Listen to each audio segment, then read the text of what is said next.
Bismillahirrahmanirrahim. Assalamualaikum warahmatullahi wabarakatuh. Untuk kelas untuk kelas matematik pada hari ini 23 hari bulan hari Isnin, cikgu akan pergi kepada bab 12, iaitu yang bertajuk sukatan kecenderungan memusak. Okey, untuk mata pelajaran matematik ni, cikgu akan guna buku teks sepenuhnya. Jadi para pelajar untuk mata pelajaran matematik ni kena bersedia dengan buku teks lah. Jadi cikgu akan tunjuk contoh-contoh dan juga soalan di dalam buku teks. Baik, untuk bab 12, sukatan kecenderungan memusat, belajar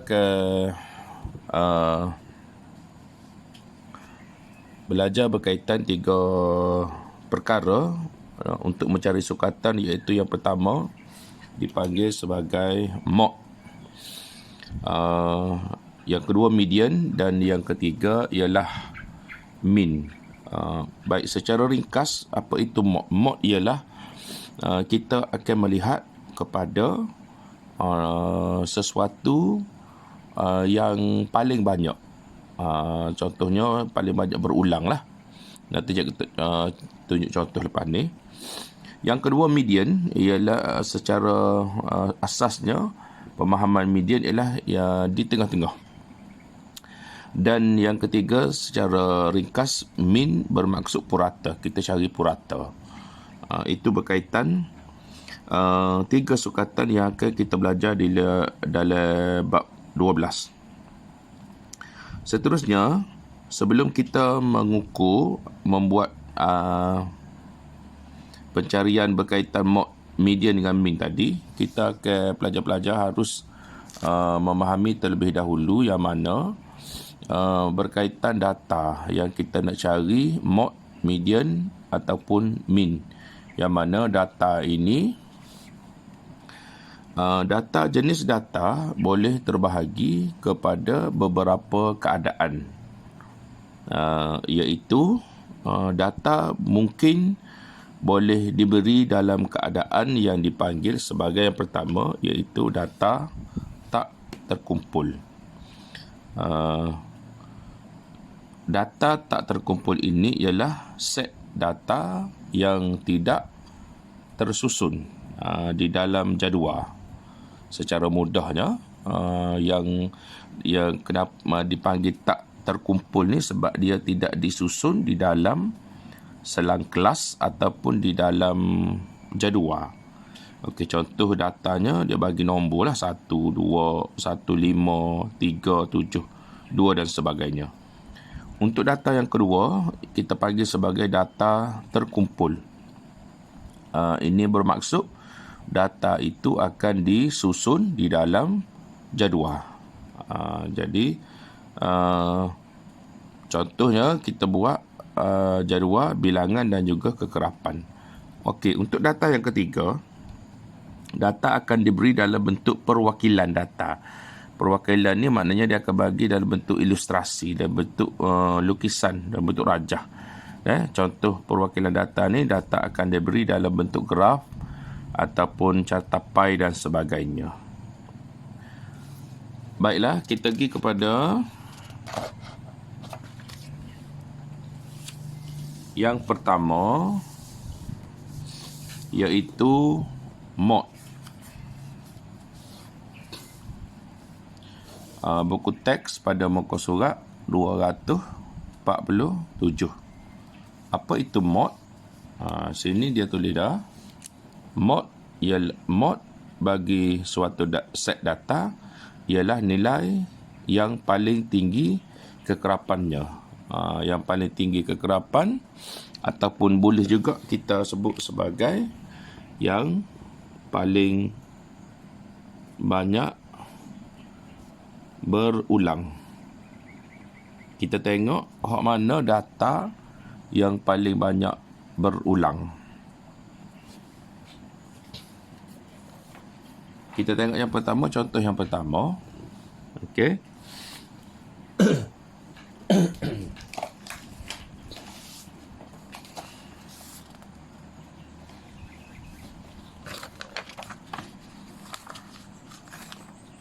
Contoh yang pertama untuk soalan A. Kalau kita tengok ni data, ini dipanggil data tak terkumpul. Dia bagi data 45, dia bagi sekumpulan nombor, dan ini akan dipanggil sebagai data tak terkumpul. Dia bagi 452, 3445. Jadi kalau kita tengok sini, nombor yang paling banyak berulang ataupun yang dipanggil sebagai paling tinggi kekerapannya ialah nombor 4. Yang mana nombor 4 ni berulang sebanyak 3 kali. Maka nombor 4 ini akan dipanggil mod. Jadi kita tulis mod sama dengan 4. Nombor 4 itu kita tulis sebagai mod. Okey, yang kedua, soalan B. Dia bagi data dalam bentuk huruf. Dan kalau kita tengok sini, yang paling banyak berulang ialah huruf L. 1, 2, 3, 4. Maka mod dia, mod sama dengan L. Maknanya L adalah data yang paling banyak berulang. Maknanya mod ialah L. Yang seterusnya, C. Kalau kita tengok sini, yang paling banyak disebut, yang paling banyak berulang ialah yang pertama, T. 1, 2, 3. Dan ada satu lagi yang berulang bilangannya sama 3 kali juga, iaitu kopi. 1, 2, 3. Maka mod dia ialah 2 lah. Mod akan ada 2, iaitu kopi dan teh.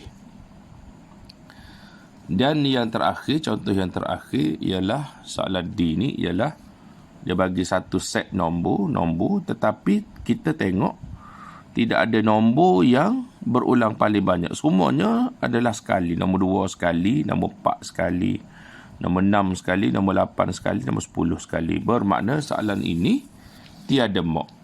Tidak ada data yang berulang paling banyak.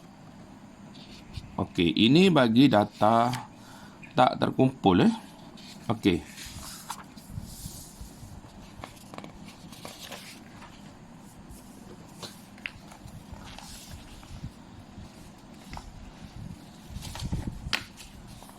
Kita pergi kepada data terkumpul. Ini pada muka surat 259.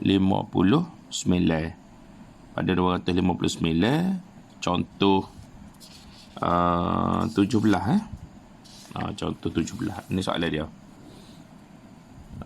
Pada muka surat 258, contoh 17. Hasil kajian menunjukkan wang saku mingguan yang dibawa oleh 30 orang murid yang ditunjukkan dalam jadual di bawah. Ini sebenarnya ini dipanggil data tak terkumpul. Okey, kemudiannya data ini akan dikumpulkan di dalam jadual, yang mana kita buat proses yang dipanggil sebagai gundalan.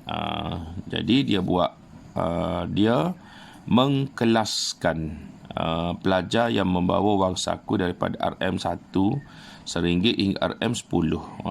Bagaimana dia buat gundalan ni? Dia buat gundalan ni, dia tengok dari sini lah.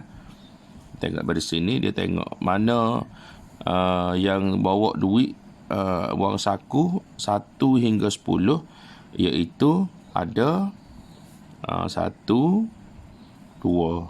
Ada 2 orang pelajar yang membawa wang saku. Jadi sini 2 lah ni. 1, 2. Okey. Kemudiannya wang saku RM11 hingga 20. Tengok daripada senarai ini, 11 hingga 20 ada 1, 2, 3, 4, 5, 6 dan 7.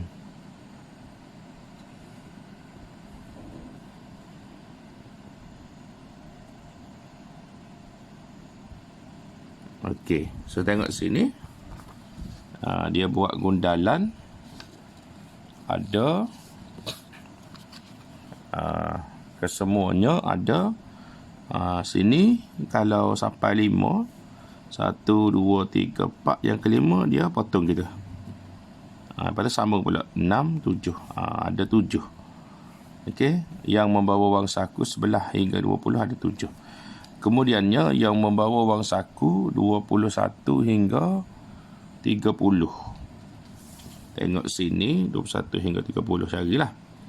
Ni contoh 1, 2, 3, 4, 5, 6, 7, 8, 9. Okeylah, 8. Ada 8. Yang membawa wang saku 21 hingga 30 ada 8 kesemuanya.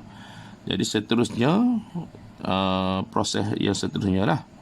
Jadi kita dapatlah wang seperti mana dalam jadual ini. Jadi bila berada di dalam jadual ini akan dipanggil sebagai data terkumpul.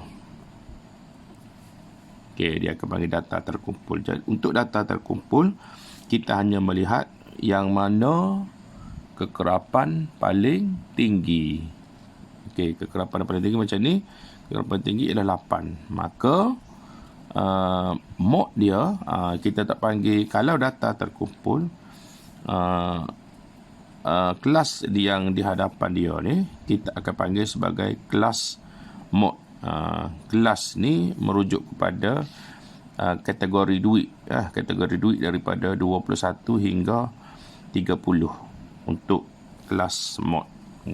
Jadi bagi data terkumpul dia akan melibatkan kelas mod, kelas antara RM21 hingga RM30. Okey, yang ketiga yang disebut sebagai perwakilan data,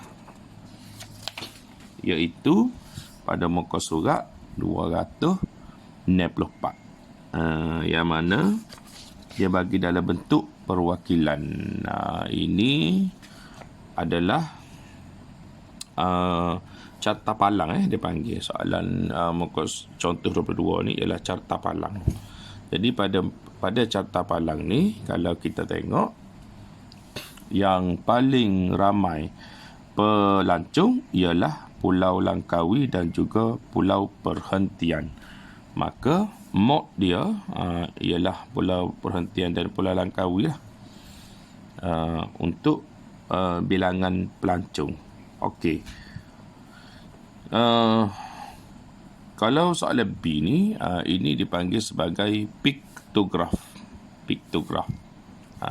Jadi untuk piktograf ni kalau kita tengok bilangan murid di dalam yang buah-buahan kegemaran, maknanya ada